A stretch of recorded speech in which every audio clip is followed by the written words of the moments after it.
तो वो भी आखिराचार्य है। कहता है स्वामी जी अब मैं काले कुत्तों को मारूंगा आपकी लाठी लेके। नहीं समझे? काला कुत्ता क्या है? अभिमान, अहंकार, और लाठी क्या है? आपका ज्ञान। इससे मैं इसको मार डालूंगा। स्वामी जी ने कहा भाई भले। तो अपने चेलों को कहता ओ मेरे चेलो सुन लो, मैं खोखा हूं, मेरे अंदर कुछ भी नहीं है।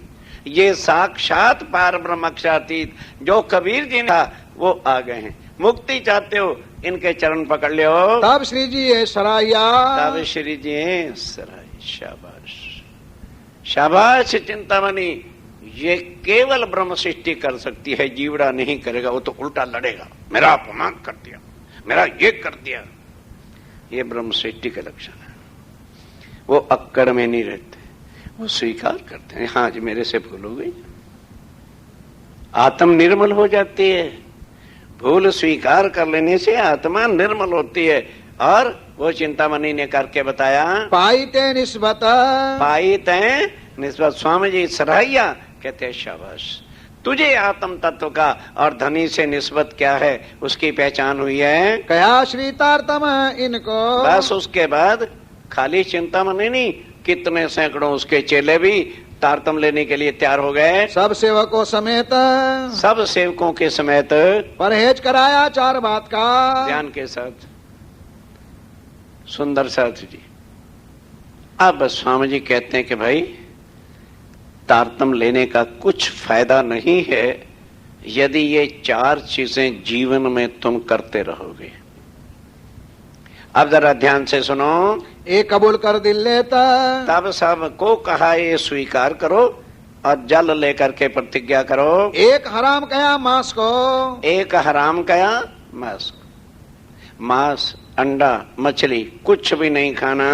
दूसरा हराम शराब, दूसरा हराम शराब दारू और कोई भी नशे की चीज जितने भी है गांजा सुल्फा भांग इत्यादि कोई नहीं लेना।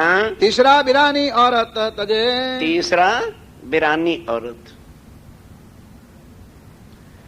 तजे, किसी का संग करना नहीं है। सो पावे हयाती आब, वही अखंड जो है वाणी को समझ सकता है। नहीं वो ऐसे खोटे कर्म करता रहे, वाणी उसको इतनी भी चोट लगाएगी नहीं, बुद्धू का बुद्धू ही रह जाएगा, अहंकार ही भरा रहेगा, गुमान ही भरा रहेगा, लड़ता फिरता फिरेगा। चोरी झूठ बोलना, और क्या करना? चोरी भी उतना ही पाप है और झूठ बोलना भी उतना ही पाप है जितनी दूसरी चीजें बताई हैं। इनका छोड़ाया उदक, इनका उद्दक कराया। सब ने कहा श्री जी आज दिन तक हमें पता नहीं था, तो जो जाने और अजाने में होगी भूल वो आप क्षमा कर देना।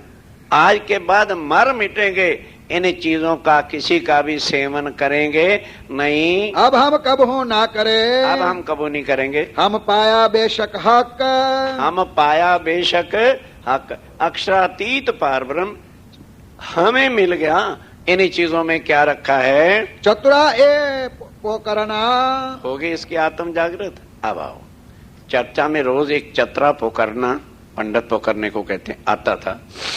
गरीब था और एक गाय भी थी।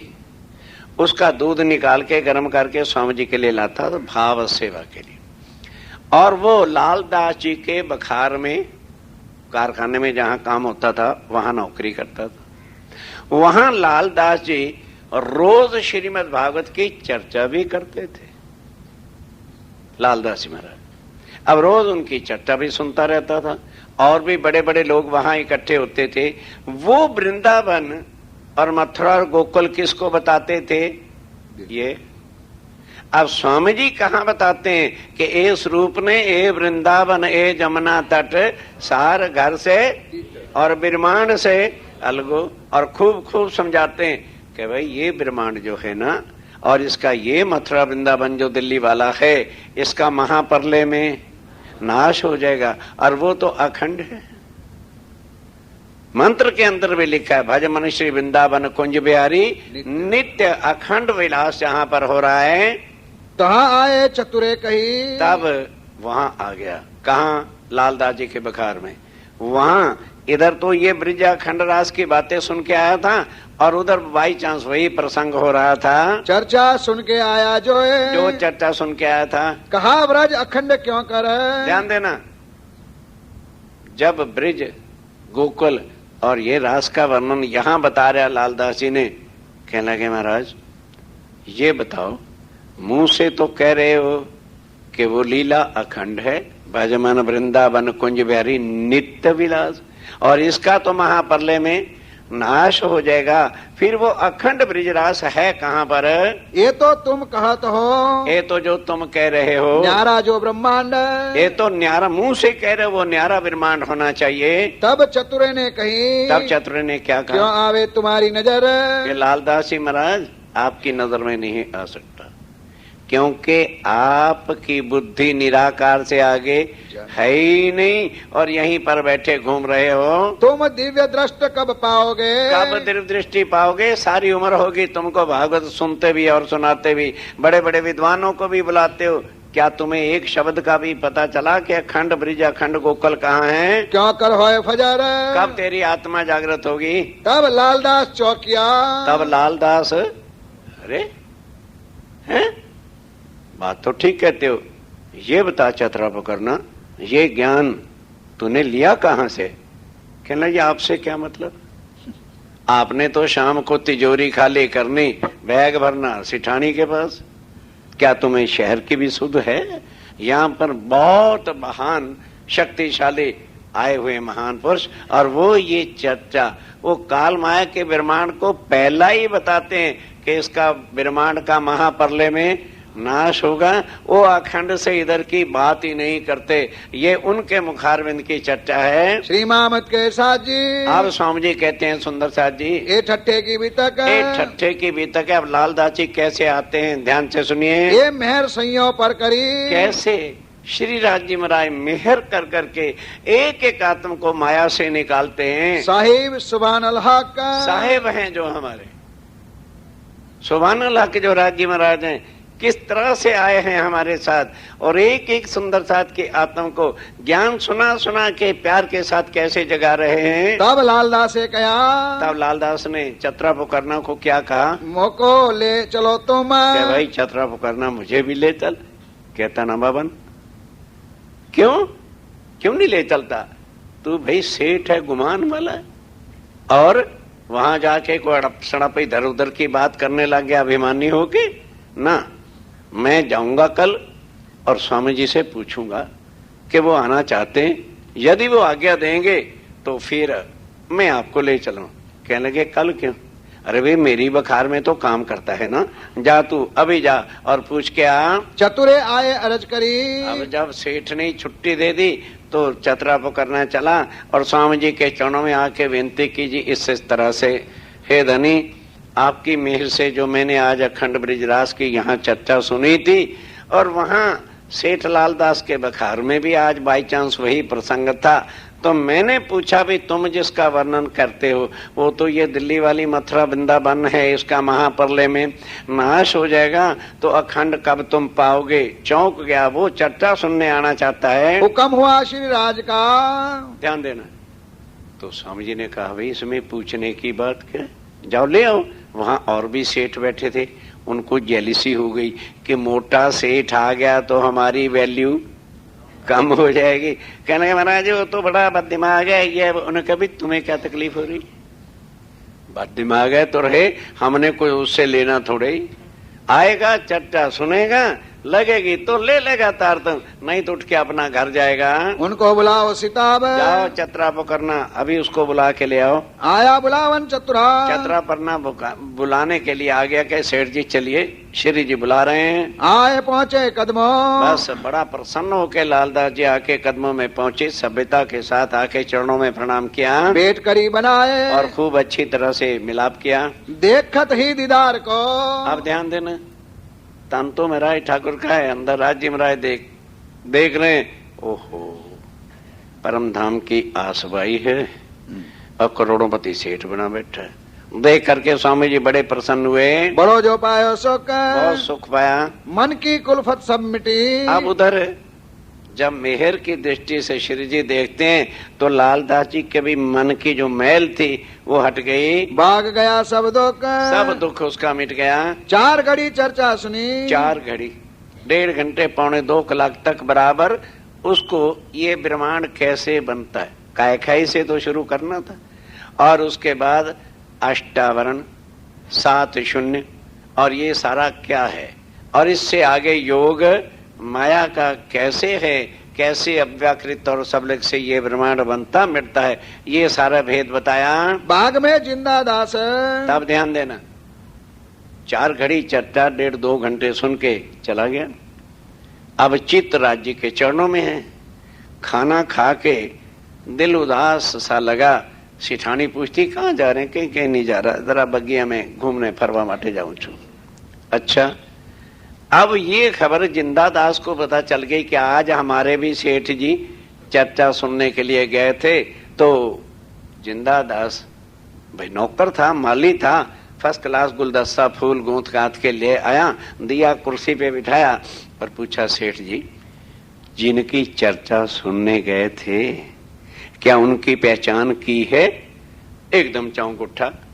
वारे मेरी किस्मत बदनसीब, एक नौकर चतरा पकड़ना और एक नौकर ये माली, ये मेरे से भी आगे हैं। दाम बैठे बिना विचार के जिनके चरणों में जाके झुके हो, बिना पहचान में जाने का क्या फायदा था? फिर चर्चा मारकंड की। तब वो कहता है जिंदादास, कहने लगा यदि आप कहो ना तो मैं आपको इनकी पहचान कराऊं, ये कौन है?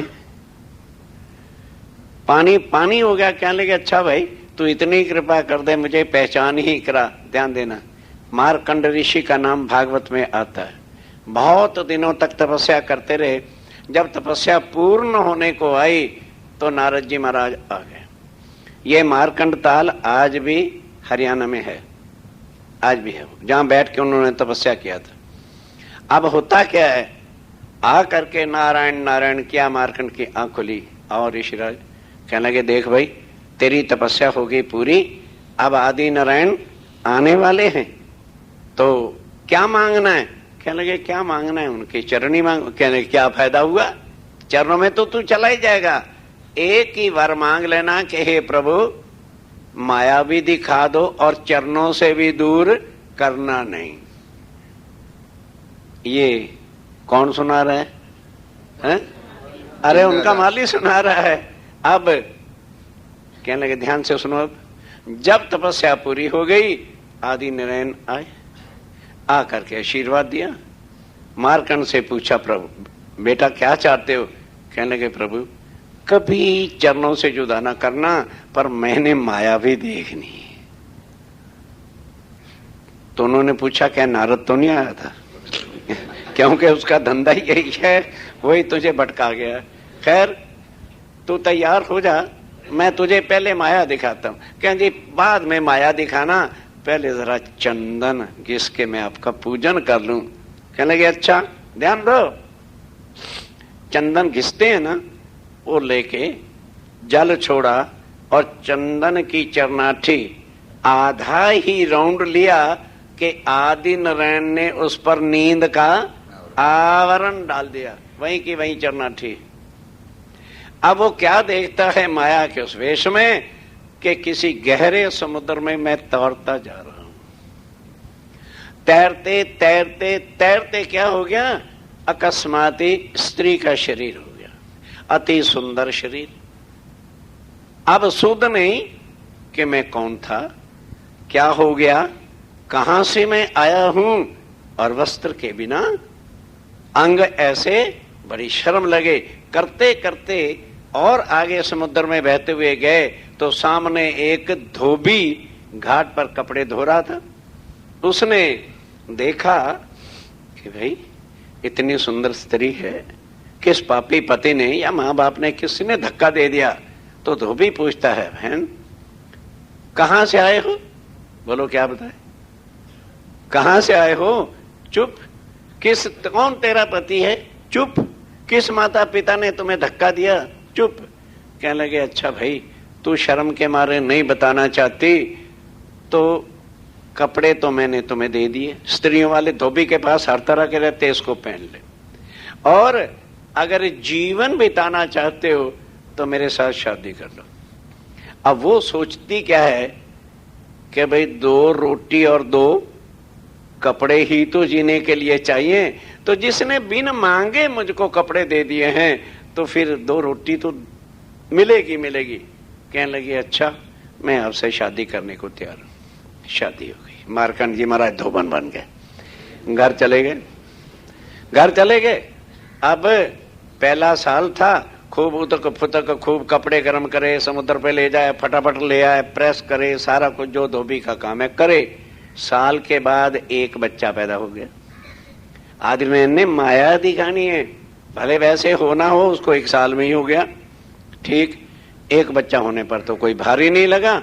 उसके बाद दूसरा साल बीता तो एक बच्चा और, पहले वाला ही अभी साल का था, बड़ी मुश्किल हो गई। खैर फिर भी जैसे तैसे करती है, कपड़े पहुंचाती है, लाती है, करती।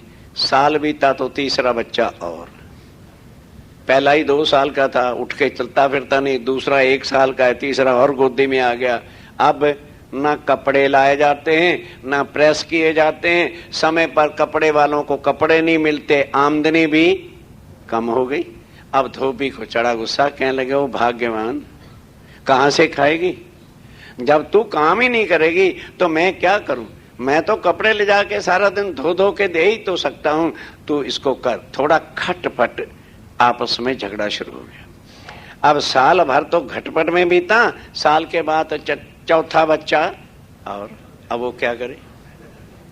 अब वो बच्चों को पाले के कपड़ों को संभाले, करते करते खर्चा जब ज्यादा होने लगा, धोबी को चढ़ा गुस्सा, कभी अपशब्द कहे, कहीं थप्पड़ भी मार दे, खटपट ऐसी होने लगी। बेचारी रो देती थी कि कैसी बदनसीबी हो गई, मुझे पता होता मैं ना ही शादी करती। करते करते 5वें साल एक बच्चा और, जो थोड़ा बहुत उसको सहारा देती भी थी वो भी खत्म हो गया। तब धोबी ने एक दिन उठाया डंडा और खूब मारा कि बच्चों की बच्ची, इनको पालेगी कहां से, क्या कुछ करेगी? कपड़े ना प्रेस करती, ना लेके आती, मैं धोऊं के सुखाऊं के क्या क्या करूं? जब इतना ज्यादा मारा, धोबी चला गया। अब धोबन सोचती है इससे तो आत्महत्या कर लेना ठीक है, ये मेरा जीवन नर्क हो गया। धोबी गया, उस समय लकड़ी के ही होते थे, ये लेंटर पेंटर नहीं होते थे, उसके साथ रस्सी बांधी और फांसी लेने को तैयार हो गई। मार्कंड ऋषि तैयार हो गया। अब आदि नारायण ने देखा कि अरे बाप है, इसको माया में भेजा था तो फांसी ले रहे।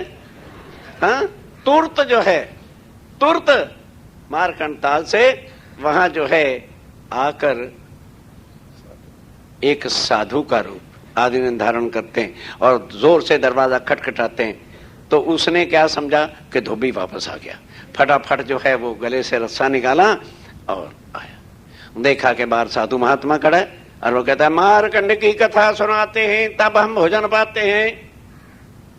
तो कहते मारकंड के बच्चे, तो ये शर्म नहीं आती? मैं अकेली घर पे हूं और इस वक्त ही तुमको साधुओं को 11 बजे चलने का समय होता है, चल भाग यहां से। कुछ नहीं, चुप सुन रहे हैं। अंदर घुस आए, कहते हैं मारकंड की कथा सुनाते हैं तब भोजन पाते हैं। कहते जा मार। मारकंड का बच्चा बना फिरता है, खुद आ गई और चूल्हे के पास रोटी लोई बनाने लगी। अब वो भी साधु महात्मा भी आ गया, आसन डाला और बैठ गया। मारकंड की कथा सुनाते हैं तब हम भोजन पाते हैं। और कहते तू तो एक मारकंड की कथा सुनाएगा, यहाँ 5 मारकंड पड़े हैं, बोल किसकी सुनना? इसको बुखार है, इसको पोटी लगी है, इसको ये हुआ पड़ा है, तू एक मारकंड को तो रोता फिरता है। कहता फिर उन्होंने उस सारी उसकी जीवन काल की हिस्ट्री सुनाई कि मारकंड जो है इस तरह से तपस्या कर रहा था। उसकी तपस्या पूर्ण होने पर आदि ने आके दर्शन दिया और पूछा बेटा क्या चाहते हो? तो उसने कहा प्रभु माया भी देखनी है और चरणों से भी जुदा नहीं करना। तो फिर आदि ने, भगवान ने कृपा करके उसको पहले माया में डाला और वो चंदन घिसने लगा था, उसके हाथ में ज्यों का त्यों चंदन वहां पर मारकंड के ताल पर है। और फिर उसके साथ जो जो जीवन बीता और कैसे कैसे वो फांसी लेने लगा, तो कहने लगे आज आदि नारायण ही स्वयं भगवान के रूप में साधु बन के आए हैं और तुझे जो है कथा सुना रहे हैं। ये बात को सुनकर पूरी याद आ गई, याद दिलाने पर याद आ गई। उठा चरणों पे गिरा, भगवान, जैसे चिल्ला के बोला भगवान, उन्होंने माया हटाई, माया को यूं कर दिया। अब वो चंदन हाथ में था। ध्यान देना, आदि नैन पूछते हैं बेटा माया, ओए भगवान, अभी भी धोबी की मार सता रही है। अब वो जिंदादास कहता है इसी तरह से हमने भी राज्य के चरणों में बैठ करके माया का खेल मांगा था, और मूल मिलावे में अपने चरणों के तले बिठाकर हमें ये मिथ्या तन दिए हैं माया देखने के लिए। राज्य हमें ढूंढते फिर रहे हैं और हम उनको पहचानते नहीं है। ये वही अक्षरातीत पूर्ण ब्रह्म है। तब नजर खुली बातन की, अब नजर खुली, अब आत्मा को चोट लगी कि ओहो, मैं जिनको अच्छा साधु महात्मा जानता था, ये तो पार ब्रह्म मेरी आत्म के धनी हैं। देखी दृष्ट एकांत, एकांत में जो है नजर खुल गई। आई वस्तु अखंड, अब अखंड वस्तु, अखंड नाता, अखंड धनी की पहचान मूल मिलावे की हो गई। देखे धनी निर्धार, और क्या जाना, पहले जिनको साधु समझ रहे थे, क्या जाना कि यही मेरे धाम के धनी हैं। आया जोश वस्तु का, आया जोश वस्तु का, जो सच्चा ज्ञान था स्वामी जी के मुखारबिंद से सुना, उसकी शक्ति भी अंदर प्रवेश करती है। रही ना कछु शुद्ध, कोई शुद्ध नहीं रही उन्हें। लौकिक दृष्टि उतर गई, लौकिक दृष्टि उतर गई कि मैं सेठ हूँ। क्या सेठ पेड़ बेड़ा कर खोसी सेठी का, सब जो है अपने मन से अहंकार निकाल दिया। आई जागृत बुद्ध, जागृत बुद्ध हृदय में आ गई। मास 10 यार है, 10 महीने तक। अब बस उसके बाद क्या था, आत्म जागृत हुई, तारतम ले लिया। अब इस चीज की चर्चा सारे शहर में, कह रहे भाई कोई ऐसा साध आया है चिंतामणि जो कबीर पंथ के आचार्य हैं, उन्होंने भी कबीर पंथ धर्म छोड़कर और उनके चरणों में चले गए। और सेठ लालदास जो अपने बखार में भागवत सुनाता था, वो भी भागवत वागवत छोड़ करके उनके चरणों में चला गया। ऐसे में कई लोग, भाई हम भी तो चले। देखते देखते जो है ठट्ठा नगर चला आता है। मौसम भाई मस्कत की, अब 10 महीने हो गए। जिसकी आत्माएं वहां थी, राज्य उन्हें निकाल के चरणों में लाए, तारतम दिया, जाके धनिये पकड़े हाथ। अब मौसम नाव के चलने का, मस्कत बंदर जाना था, आ गया।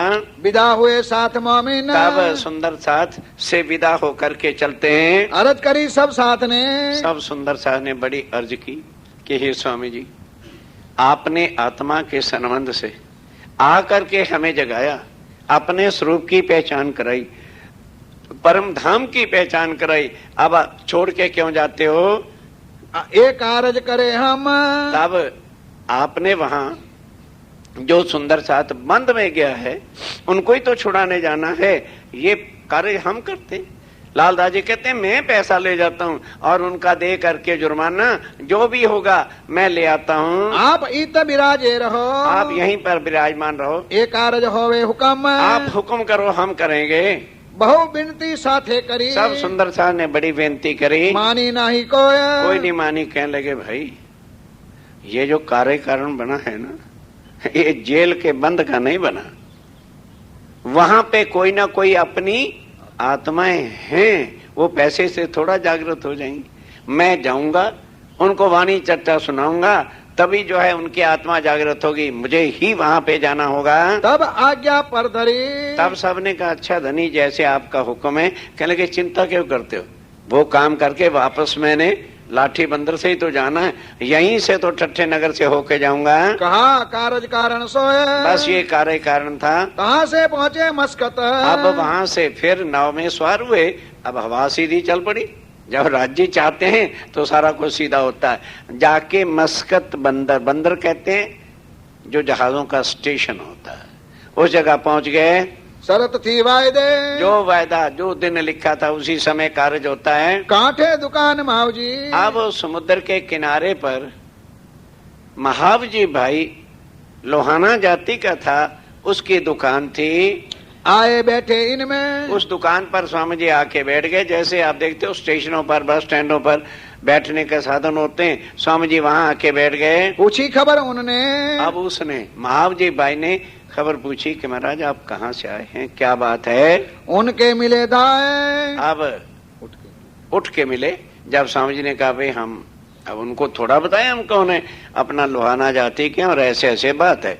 तो लोहाना जाति सुनकर वो उठा और मिला, क्योंकि वो भी महावजी भाई भी लोहाना जाति के थे।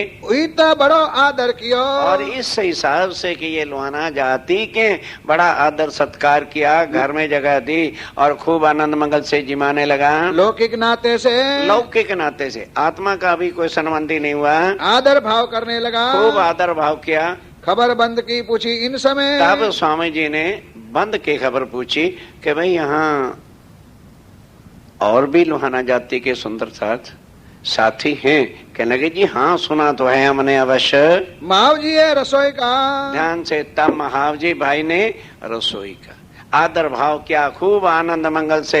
अभी लौकिक ना था, शारीरिक रिश्ते की तरह से खूब आनंद मंगल से सेवा करता है। लगा आप सेवा करने आप सेवा करने लगा, रसोई बनाई, खिलाया खूब आनंद मंगल से। हाल भाल इन वक्त खूब हाल भाव मस्ती के साथ। कानजी बेटा उनका एक लड़का, किसका, महावजी भाई का एक लड़का था कानजी भाई, रहे दुकान पर, वो दुकान पे रहता था। आरोग के फिर बैठे अब आरोग के स्वामी जी बैठ गए। अब हो गई चर्चा शुरू। सात ठट्ठे की कई खबर और सब ठट्ठे नगर की खबर। ये नहीं कि इतनी जागनी किया, इतने को कंठी बांधी। चिंता मन की आत्मा कैसे जागृत हुई, लालदासी की आत्मा कैसे जागृत हुई, किस किस तरह से आत्मा माया में फंसी हुई है, वो सारा प्रसंग बताया। लगी होने चर्चा फिर चर्चा शुरू हो गई। जो ठट्ठे की बितक जो ठट्ठे की बितक है उन समय जो सुख बया। अब अखंड वाणी, अखंड चर्चा और क्षर अक्षर अक्षरातीत के भेद सुन करके महावजी भाई को बहुत आनंद हुआ। मेहर सुभान अल हक ये राजीव राय की मेहर है।